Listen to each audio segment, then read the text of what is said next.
this is how simple it is with an S5. You get the camera, you take it out of the box, put it together, put the battery in, make sure it's charged, and you can just set it on intelligence above hours or IA mode, and then you can set it on automatic focus, and all you have to do then is start clicking. Click, away you go, and there'll be great shots.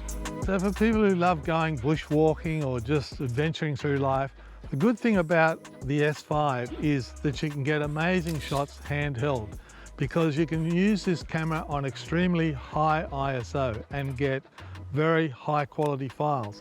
Also, because you've got image stabilization on the sensor as well as the lens, it means that you can hand hold it at extremely low shutter speeds. You can do half a second, which you normally would never be able to do on a normal camera. So it means just go walking and have fun. So when it comes to digital photography, it's not necessarily how many megapixels the file is, it's the quality of the files from the sensor.